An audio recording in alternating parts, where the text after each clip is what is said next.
Bonsoir chers auditeurs et merci d'être à l'écoute de Radio Courtoisie. Dans le studio ce soir, autour de Benoît Gousseau, qui est mon complice de chaque mois, le général Didier Tauzin avec son livre Rwanda, je demande justice pour la France et ses soldats, aux éditions Jacob Duvernay, et Rémi Gousseau, qui est maître de chapelle à Franklin, c'est ça? C'est ça. Et qui nous parlera de son voyage à Rome et puis de ce que fait sa maîtrise.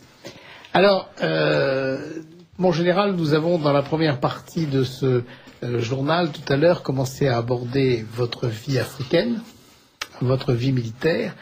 Et maintenant, si vous voulez bien, nous en viendrons à ce que vous avez écrit et d'abord pourquoi vous avez écrit. Pourquoi j'ai écrit ce livre? Parce que c'est pas toujours courant. Et bien puis sûr. on sent qui n'est pas tout à fait le premier. Un autre général vous avez précédé sur ce sujet. Oui, le général Lafourcade, il y a un peu plus d'un an, voilà. sur ce même sujet. Voilà. Pourquoi j'ai écrit ce livre?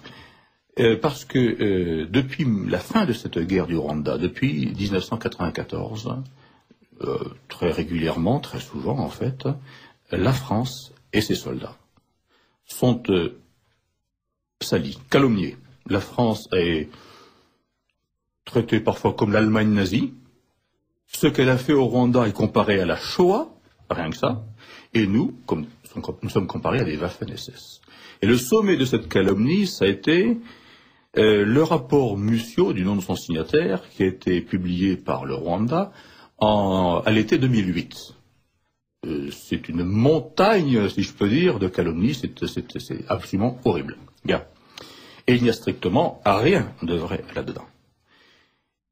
Nous espérions, bien sûr, que les autorités de l'État, autorités politiques, bien entendu, de l'État, et en particulier le président de la République, qui est le chef suprême des armées, allaient très rapidement mettre les choses au point, demander rétractation, réparation, excuse, enfin, quelque chose.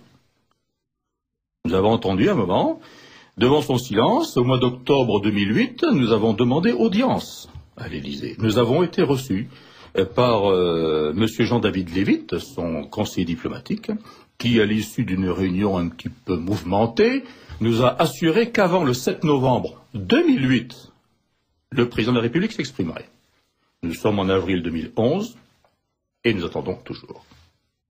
Le général Lafourcade a donc commis un livre l'an dernier, qui n'a produit aucun effet, donc je produis le mien cette année avec des éléments nouveaux, puisque les choses ont avancé depuis. Je produis le mien cette année, d'abord donc pour, m'élever contre ce silence que j'estime totalement scandaleux de nos autorités politiques et en particulier du chef de l'État. Scandaleux parce qu'il s'agit de l'honneur, non seulement le mien, qui est sali, celui de l'armée française, celui de la France et celui des quelques soldats français qui ont été tués au Rwanda. Bon, si le chef suprême des armées laisse faire ça, enfin, pour moi c'est absolument scandaleux. Voilà. C'est la raison absolument principale. Voilà. Alors c'est pour ça vous dites d'ailleurs, je demande justice pour la France et ses soldats, c'est un cri de guerre. C'est un cri de colère. C'est un cri de colère. Jean-Dominique Merchet dit que c'est un coup de gueule. Vous le prenez comme vous voulez, hein, vous le dites ce que vous voulez, mais je suis pas content.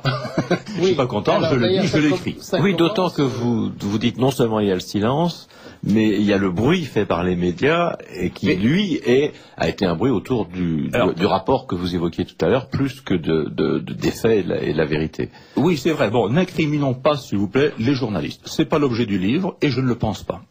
Hein. Certains sont incriminés, j'en nomme précisément un dans ce livre, Patrick de Saint-Exupéry, mais autrement ce n'est pas l'objet du livre.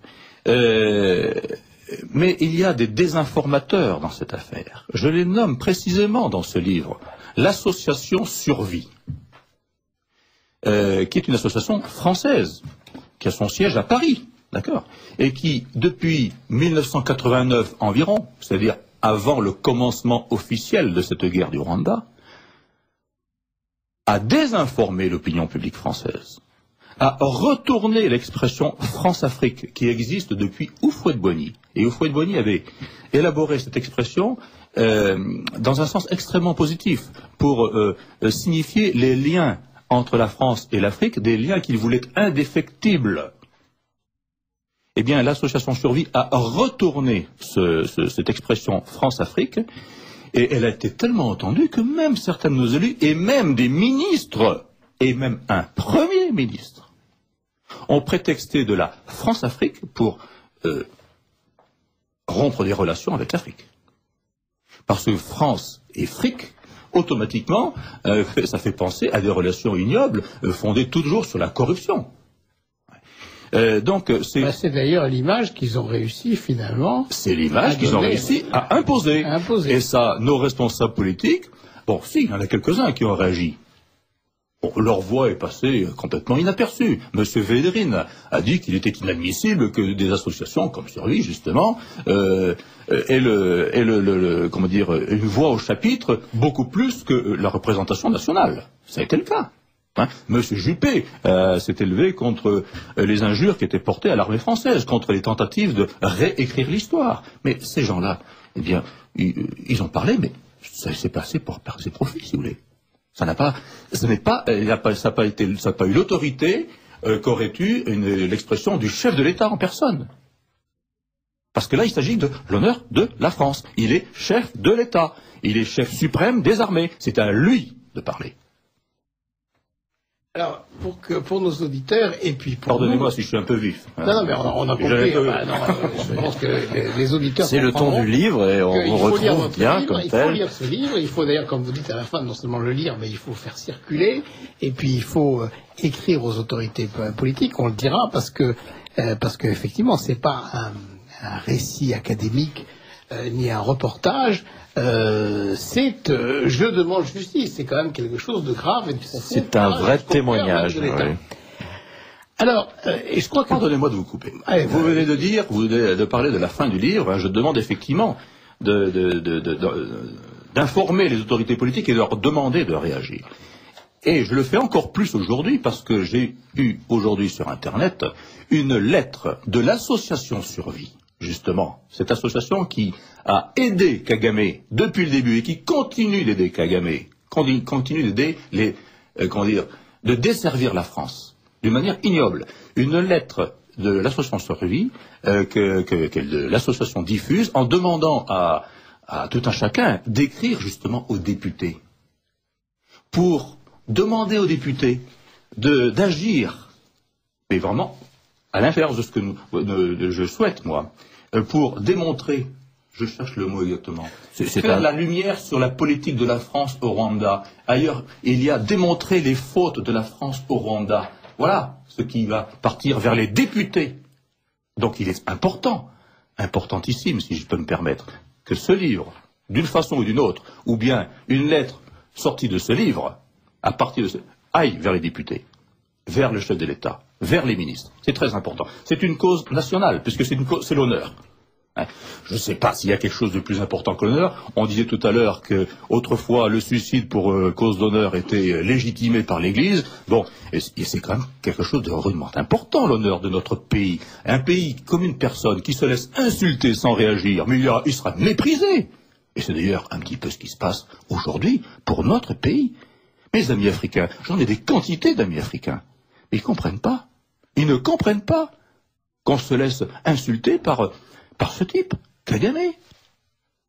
Alors je crois que pour nos auditeurs, et encore une fois pour nous, il faudrait que vous nous donniez en quelques instants, non pas la totalité du livre, parce que le livre, ils vont le lire, ils vont l'acheter, ils vont le lire, mais leur donner quand même ce que je trouve dans la première partie de votre livre remarquable, c'est la clarté avec laquelle vous exposez l'affaire du Rwanda. Parce que l'affaire du Rwanda, pour nous tous, et pour nos auditeurs, et pour nous tous, c'est un truc confus dans lequel ils se sont entretués, et ceux qui étaient au milieu,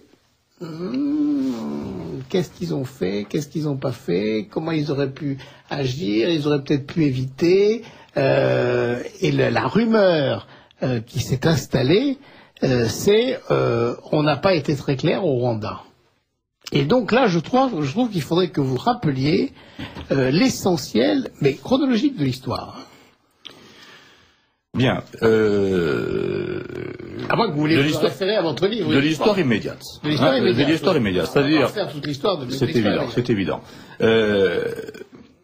en 59-60, le Rwanda acquiert l'indépendance.